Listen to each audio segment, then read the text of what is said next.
தட்டைப்பயிர் குழம்புக்கு இந்த தட்டைப்பயிர் நல்லா வறுத்து வச்சுக்கோங்க. வறுத்து வச்சுட்டு அடுத்து குக்கர் வச்சுக்கோங்க. குக்கரில் தேவையான குழம்பு வேணும்னா எவ்வளோ பருப்பு வறுத்து வச்சுருக்கீங்க அதுக்கு டபுள் மடங்காக தண்ணி ஊற்றிக்கோங்க. தண்ணி ஊற்றிட்டு மஞ்சள் தூள்,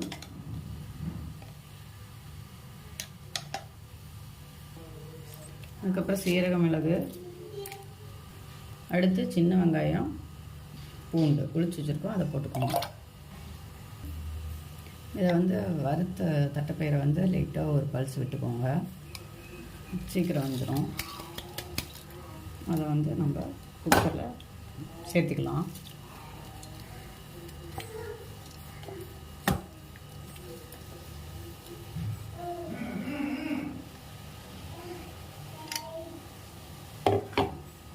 ஃபுல்லாக தண்ணி விட்டு அலசி கூட ஊற்றிக்கோங்க. அடுத்து 3 தக்காளி அரிஞ்சு வச்சுருக்கேன், அதை ஆட் பண்ணிக்கோங்க.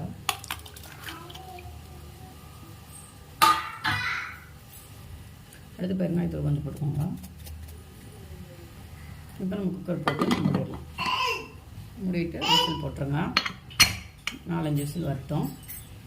அதுக்கப்புறம் நம்ம குழம்பு தாளிக்கலாம்.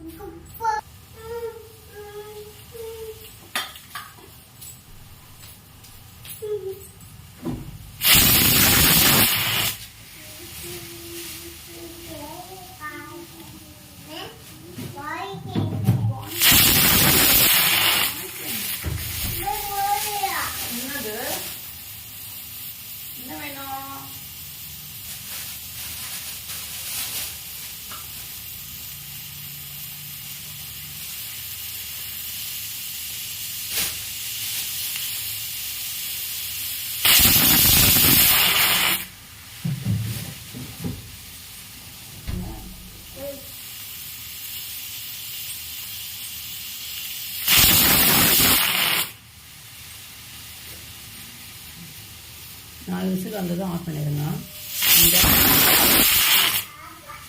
நல்லா வெந்துடும். தட்டைப்பயிர் நல்லா வெந்ததும் நல்லா கலந்து விட்டுக்கோங்க.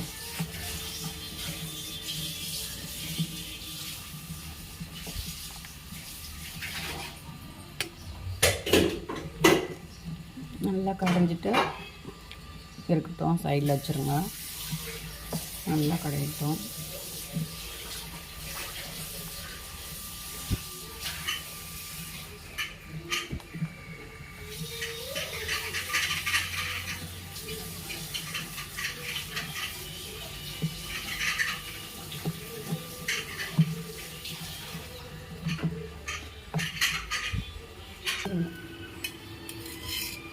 நாலு ஸ்பூன் எண்ணெய் ஊற்றிக்கோங்க.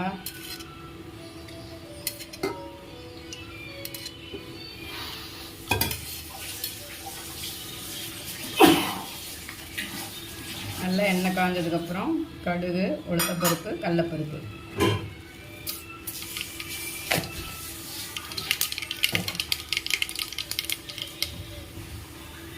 கருவேப்பிலை, வரமிளகாய்,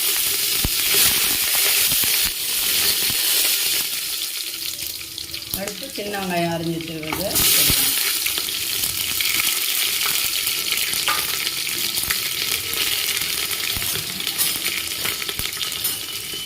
நல்லா வணக்கி வச்சுக்கோங்க.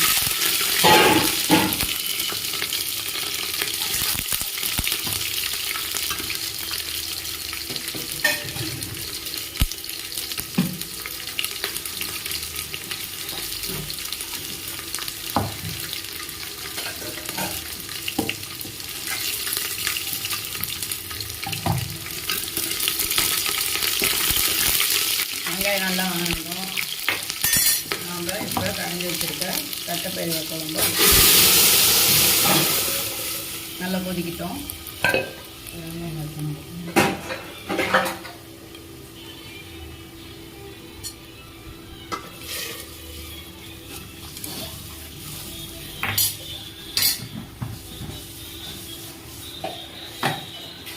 உப்பு ஆட் பண்ணிக்கலாம்.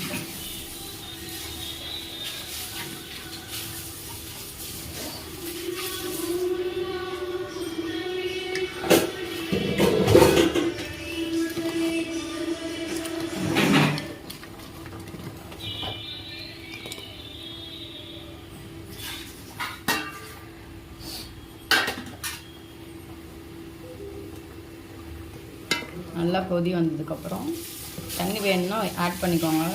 எனக்கு தண்ணி தேவையில்லாதனால நான் ஆட் பண்ணல. டேஸ்ட் பார்த்துக்கோங்க.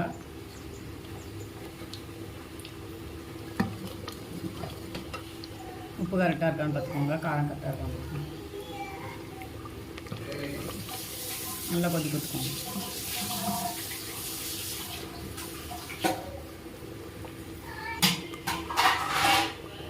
நல்லா கொதி வந்ததும் புதினா கொத்தமல்லி தழை புதினா நல்லா கொத்தமல்லி தழை மட்டும் போட்டு இறக்கி விட்டுருங்க. நல்லா கிண்டி விடுங்க. மறுபடியும் ஒரு டைம் செக் பண்ணிக்கோங்க.